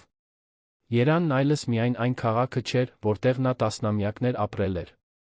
Դա այն քաղաքն էր, որի կառուցմանը նա օգնում էր, բառացիորեն, ընկերության նախագծերի միջոցով։ Յուրաքանչյուր շենք, յուրաքանչյուր կառույց, նրա յուրաքանչյուր որոշում ազդում էր քաղաքային լանդշաֆտի հազարավոր մարդկանց կյանքի վրա։ Դա մի պատասխանատվություն էր, որին նա լրջորեն էր վերաբերվում։ Գրասենյակ հասնելուն պես նրան դիմավորեցին հարգալից ողջույններով։ Թիմն արագ սովորել էր, որ Հասմիկը ոչ միայն Ռուբենի փոխարինողն էր։ Նա իրավամբ առաջնորդ էր, հստակ գաղափարներով, բարձր ակնկալիքներով գերազանցության ու էթիկայի նկատմամբ անկեղծ նվիրվածությամբ։ Օրվա առաջին հանդիպումը ճարտարապետական բաժնի հետ էր։ Նրանք վերանայում էին արաբկիր վարչական շրջանում նոր բնակելի նախագծի պլանները։ Հասմիկը վերլուծեց գծագրերի յուրաքանչյուր մանրամասն, հարցականի տակ դրեց նյութերի ընտրությունը, փոփոխություններ առաջարկեց, բնակարաններն ավելի հասանելի դարձնելու համար, առանց որակը զիջելու։ Ճարտարապետները, որոնք սկզբում թերահավատորեն էին վերաբերվում գործադիրի կողմից իրենց նախագծերը քննարկելուն, այժմ գնահատում էին նրա ներդրումը։ Հասմիկը գիտեր, թե ինչի մասին է խոսում։ Միշտ գիտեր։ Հանդիպումից հետո Պողոս Մելիքյանը հայտնվեց նրա սենյակում նորություններով։ «Տիկին Հասմիկ, միաձուլման առաջարկ ունենք», հայտարարեց նա։ Արշալույս Շին ընկերությունը հետաքրքրված է մեզ հետ ուժերը միավորելով։ Դա մեծ գործարք կլինի։ Կկրկնապատկի մեր չափը։ Հասմիկը վերցրեց Պողոսի բերած դոսիեն, սկսեց վերլուծել։ Ուսումնասիրեց թվերը, կանխատեսումները, Արշալույսի պատմությունը։ 20 րոպե կենտրոնացած լռությունից հետո նա նայեց Պողոսին։ Արշալույսը չլուծված աշխատանքային խնդիրներ ունի, նկատեց նա։ 3 դատական հայց կա աշխատակիցների կողմից աշխատանքի անբավարար պայմանների վերաբերյալ։ Սա նշված չէ նրանց դոսիում։ Պողոսը զարմացած թարթեց։ Ինչպես դա գիտեք։ Հետազոտել եմ։ Միշտ եմ հետազոտում։ Ես որոշումներ չեմ կայացնում միայն նրա հիման վրա, ինչ ինձ ներկայացնում են։ Եվ ես մեր ապրանքանիշը չեմ կապի նման պատմություն ունեցող ընկերության հետ։ Հասկանում եմ, ասաց Պողոսը, ակնհայտորեն տպավորված։ Այսինքն, պետք է մերժենք։ Ոչ, անմիջապես։ Առաջարկենք, որ միաձուլումը տեղի ունենա միայն այն դեպքում, եթե Արշալույսը նախ լիովին լուծի աշխատանքային խնդիրները, ներդնի նույն բարեկեցության քաղաքականությունը, ինչ մենք ունենք այստեղ։ Եթե ընդունեն, կարող ենք խոսել։ Եթե չընդունեն, դա այն գործընկերությունը չէ, որը մեզ հետաքրքրում է։ Պողոսը գլխով արեց։ Կհաղորդեմ դա։ Երբ նա դուրս եկավ, Հասմիկը նորից նայեց պատուհանից։ 6 ամիս առաջ նման որոշում կկայացներ Ռուբենը, առանց հաշվի առնելու աշխատակիցներին կամ էթիկան։ Միայն թվերն էին կարևոր։ Բայց Հասմիկը այլ ընկերություն էր կառուցում։ Ընկերություն, որտեղ շահույթը միակ նպատակը չէր։ Որտեղ մարդիկ կարևոր էին։ Որտեղ ճիշտն անելը գալիս էր ավելի շահութաբերն անելուց առաջ։ Եվ զարմանալիորեն, կամ գուցե ոչ այնքան զարմանալիորեն, ընկերությունը բարգավաճում էր։ Ավելի երջանիկ աշխատակիցներն ավելի շատ էին արտադրում։ Էթիկական գործընկերներն ավելի քիչ խնդիրներ էին առաջացնում։ Կայուն նախագծերն ավելի լավ ընդունելություն էին գտնում շուկայում։ Պարզվում է, ճիշտն անելը նա լավ բիզնես էր։ Ճաշի ընթացքում Հասմիկը զանգ ստացավ մորից, Անահիտից։ Հասմիկ, սիրելիս, տեսնում եմ քո մասին հոդվածը Երան ամսագրում։ Շատ գեղեցիկ ես։ Շնորհակալ եմ, մայրիկ։ Այնքան հպարտ եմ։ Դու դա գիտես, չէ՞։ Գիտեմ, մայրիկ։ Եվ դա ինձ համար շատ բան է նշանակում։ Դադար եղավ։ Հետո Անահիտը մեղմ ասաց, ես կուզենայի քո խիզախությունն ունենալ։ Երբ հայրդ սկսեց ինձ ջնջել, ես պարզապես ընդունեցի։ Կարծում էի, դա իմ դերն է։ Իմ ճակատագիրը։ Դու արել ես այն, ինչ կարող էիր, քո ունեցած գործիքներով, մայրիկ։ Մի մեղադրիր քեզ։ Բայց դու այլ ես։ Դու փոխեցիր օրինաչափությունը։ Եվ ոչ միայն քեզ համար։ Մեզ բոլորիս համար։ Հասմիկը զգաց, որ աչքերը խոնավանում են։ Մոր հավանությունը, այն ճանաչումը, որ նա կոտրել է կանանց լռեցման սերնդային շղթան, խորապես հուզեց նրան։ Փորձում եմ, մայրիկ։ Ամեն օր փորձում եմ լինել այն մարդը, որը պետք է լինեի հենց սկզբից։ Եվ քեզ մոտ ստացվում է, աղջիկս։ Ստացվում է։ Երբ անջատեց, Հասմիկը իրեն մի պահ հուզվելու թույլ տվեց։ Հետո սրբեց աչքերը, ուղղեց դիմահարդարումը, վերադարձավ աշխատանքի։ Անելու շատ բան կար։ Կեսօրից հետո կարևոր հանդիպում էր սպասվում։ Հասմիկը պետք է հանդիպեր միջազգային հիմնադրամի ներկայացուցիչների հետ, որոնք հետաքրքրված էին Վարդանյան կառուցապատում, ում ներդրումներ կատարելով։ Դա մեծ հնարավորություն էր։ Թարմ կապիտալ, գործունեությունն ընդլայնելու, նոր շուկաներ մտնելու, գուցե նույնիսկ միջազգայնանալու համար։ Հիմնադրամի գործադիրները, Նյու Յորքից ժամանած 2 միջին տարիքի տղամարդ, ժամանեցին ճիշտ ժամանակին։ Հասմիկը նրանց դիմավորեց սահուն անգլերենով, ներկայացրեց ընկերությունը, ցույց տվեց նախագծերը, քննարկեց թվերը։ Նա լիովին հարմարավետ էր զգում այդ միջավայրում։ Դա այն տեղն էր, որտեղ միշտ պատկանել էր։ Ներկայացման վերջում գործադիրներից մեկը հարց տվեց. Տիկին Վարդանյան, ձեր պատմությունը շատ է քննարկվել միջազգայնորեն։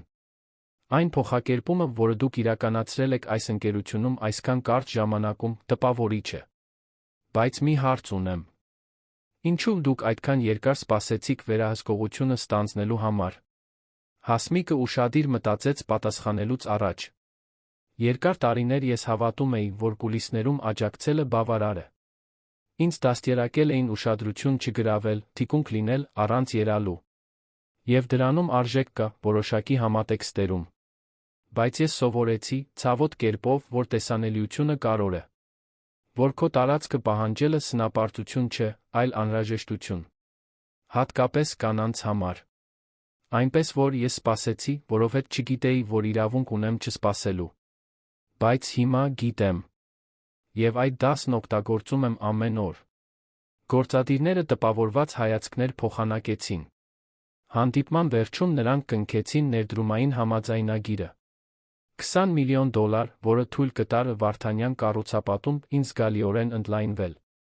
Հասմիկը համեստորեն տոնեց։ Ոչ թե շամպայնով կամ երեկույթով, այլ այն մարդու լուռ բավարարվածությամբ, ով գիտի, որ ճիշտ բան է անում։ Այդ երեկո նա այլ հանդիպում ուներ։ Նրան հրավիրել էին դասախոսություն կարդալու համալսարանում կառավարման ճարտարագիտության ֆակուլտետների ուսանողների համար։ Թեման էր կանանց առաջնորդությունը տղամարդկանց կողմից գերիշխող ոլորտներում։ Հասմիկը հասավ Երանի պետական համալսարանի դահլիճ գտավ տարածքը լեփ-լեցուն։ Ավելի քան 500 ուսանող, մեծ մասամբ երիտասարդ կանայք, անհամբեր սպասում էին նրան լսելու։ Երբ նա բարձրացավ բեմ, նրան ոտքի կանգնած ծափահարեցին։ Նա իր խոսքը սկսեց, պատմելով իր պատմությունը։ Ոչ թե որպես զոհ, այլ փաստացի։ Խոսեց դաստիարակության, ընտրված պարտադրված անտեսանելիության, սխալ տեղը դրված սիրո դավաճանության, վերակառուցման վերածված վրեժի մասին։ Ես 25 տարի թիկունք եմ եղել մի կայսրության, որը մեկ այլ մարդ ասում էր, թե ինքն է կառուցել, ասաց նա, ձայն արձագանքելով դահլիճում։ Եվ դա արել եմ կամավոր։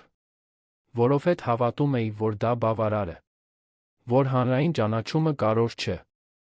Բայց ես սխալվում էի։ Կարևոր է։ Ոչ թե էգոյի համար,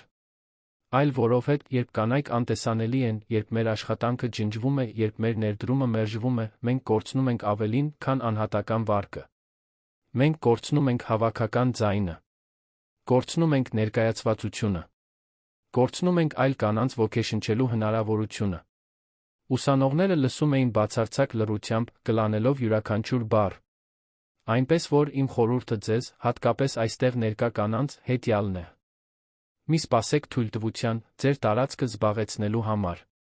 Մի ընդունեք անտեսանելի լինելը։ Թիկունք մի եղեք ուրիշի կայսրություններին, սպասելով ճանաչման, որը երբեք չի գա։ Կառուցեք ձեր սեփական կայսրությունները։ Եվ եթե որևէ մեկին թիկունք եք լինում, արեք դա որպես ճանաչված գործընկերություն, ոչ թե որպես լուռ զոհաբերություն։ Վերջում ծափահարությունները խլացուցիչ էին։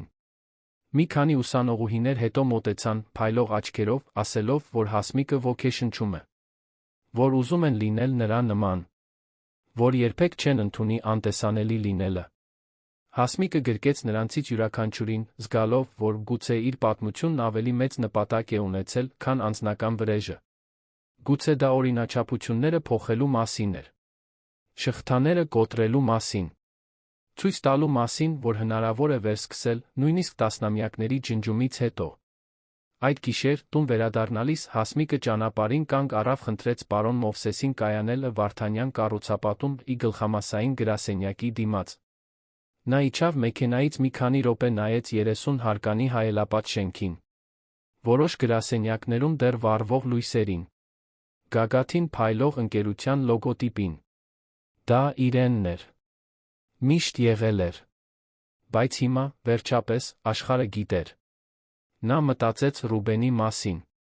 Երրորդ անձանցից իմացել էր, որ նա փորձել էր սեփական խորհրդատվական ընկերություն հիմնել, բայց առանց կապիտալի, առանց հեղինակության, առանց այն կապերի, որոնք ուներ միայն այն պատճառով, որ Հասմիկն էր ֆինանսավորում, նախագիծն արագ ձախողվել էր։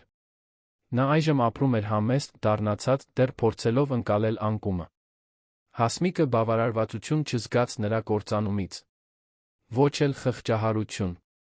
Պարզապես հանգիստ չեզոքություն։ Ռուբենն ընտրություն էր կատարել։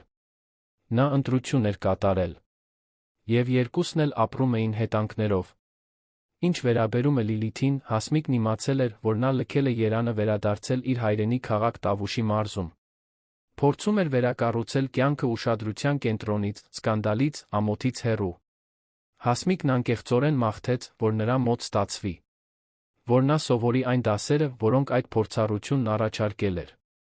Հասմիկը վերադարձավ մեքենա շարունակեց ճանապարհը դեպի տուն։ Բնակարանում նա թեյ պատրաստեց, հագավ հարմարավետ խալաթ նստեց պատշգամբում։ Գիշերը աստղալից էր, ինչը հազվադեպ էր երանում։ Նա նայեց երկնքին, մտածեց այն ամենի մասին, ինչ տեղի էր ունեցել վերջին 6 ամսում։ Մտածեց այն կնոջ մասին, որն ինքը նախկինում էր։ Անտեսանելի, լուռ, թիկունք լինող, առանց երալու։ Եվ մտածեց այն կնոջ մասին, որն ինքը հիմա էր։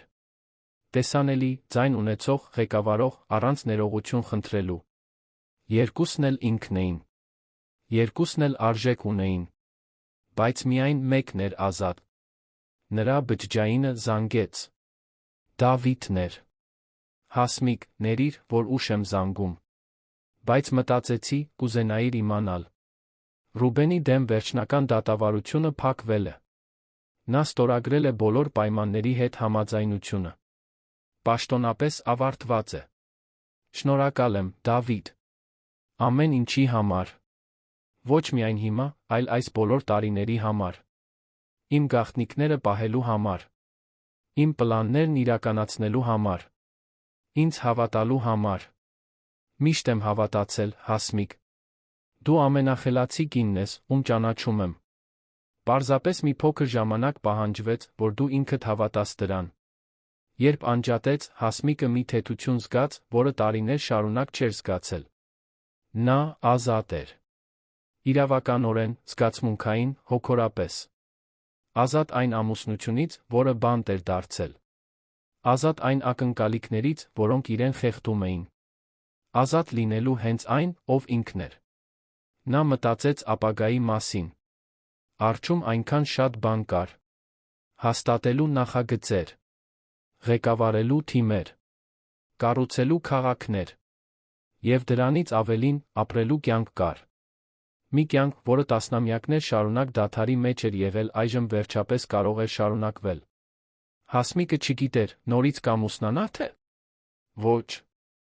Չգիտեր, ուզում է, թե։ Ոչ։ Ինչ գիտեր, այն էր, որ եթե մի օր որևէ մեկին հանդիպի, դա կլինի որպես գործընկեր, ոչ թե ստվեր։ Որպես հավասար, ոչ թե անտեսանելի թիկունք։ Նա նայեց աստղերին, ինքն իրեն խոստում տվեց։ Այլս երբեք անտեսանելի չի լինի։ Այլս երբեք չի ընդունի ավելի քիչ, քան արժանի է։ Այլս երբեք թույլ չի տա, որ որևէ մեկը մարի իր լույսը։ Եվ հետո երկար ժամանակ անց առաջին անգամ Հասմիկը մտածեց իր հոր մասին։ Նա մահացել էր 10 տարի առաջ, հաջողակ գործարար, որը հարստություն էր կուտակել, բայց երբեք իսկապես չէր տեսել իր դստերը։ Նրա համար Հասմիկը պարզապես ժառանգորդուհի էր, որը մի օր փողը կփոխանցեր ավելի ընդունակ ամուսնու։ Որքան սխալված կլիներ նա։ Հասմիկը կցանկանար, որ հայրը կարողանար տեսնել իրեն հիմա։ Տեսնել իրեն ղեկին։ Տեսնել իրեն ղեկավարելիս։ Տեսնել իրեն ապացուցելիս, որ կանայք տղամարդկանց կարիքը չունեն իրենց կարողությունները հաստատելու համար։ Նրանց պարզապես պետք է հնարավորություն, խիզախություն, իրենց տարածքը պահանջելու։ Նա մենակ կենաց խմեց թեյով աստղերին, բացակահորը, հպարտ մորը, բոլոր այն կանանց, ովքեր իրենից առաջ են եղել, լռեցվել են, բոլոր այն կանանց, ովքեր հետո կգան, չեն լռեցվի։ Հաջորդ առավոտ Հասմիկն արթնացավ թարմացած։ Հագավ իր սիրելի կոստյումը, մուգ մոխրագույն, կատարյալ ձվածքով։ Հավաքեց մազերը, կարմիր շրթներ քսեց, ընտրեց համեստ, բայց նրբագեղ ականջողեր։ Նայեց իրեն հայելու մեջ, տեսավ ոչ միայն հաջողակ գործադիրի, այլ ամբողջական կնոջ։ Գրասենյակում նա կարևոր հանդիպում ուներ։ Արշալույս Շին ընկերությունը պատասխանել էր նրա առաջարկին։ Նրանք համաձայնել էին լուծել աշխատանքային խնդիրները, ներդնել բարեկեցության քաղաքականությունը։ Միաձուլումը տեղի կունենար։ Վարդանյան կառուցապատումը կկրկնապատկվեր չափերով, կընդլայնվեր 3 նոր մարզերում, կստեղծեր հազարավոր աշխատատեղեր։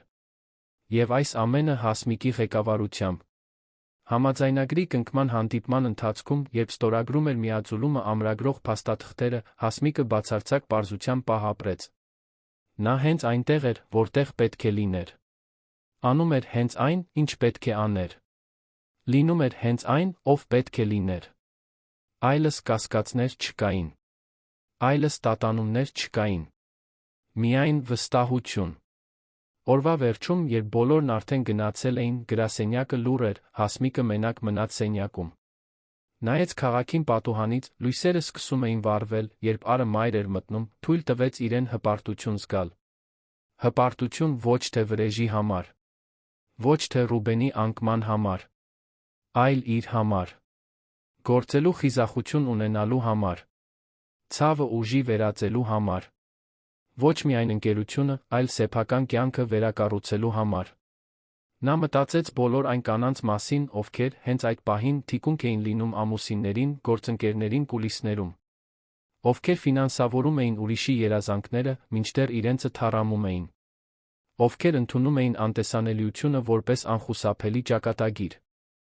Եվ մաղթեց, որ նրանցից յուրաքանչյուրը գտնի, ինչպես ինքը գտավ, իր տարածքը պահանջելու խիզախությունը։ Ոչ ասելու խիզախությունը, տեսանելի լինելու խիզախությունը։ Հասմիկը վերցրեց իր իրերը, դուրս եկավ գրասենյակից։ Պարոն Մովսեսը սպասում էր նրան, ինչպես միշտ։ Տուն գնալու ճանապարհին նա նայեց պատուհանից ժպտաց։ Փոքր, համեստ, բայց անկեղծ ժպիտ։ Նա այլս անտեսանելի կինը չէր։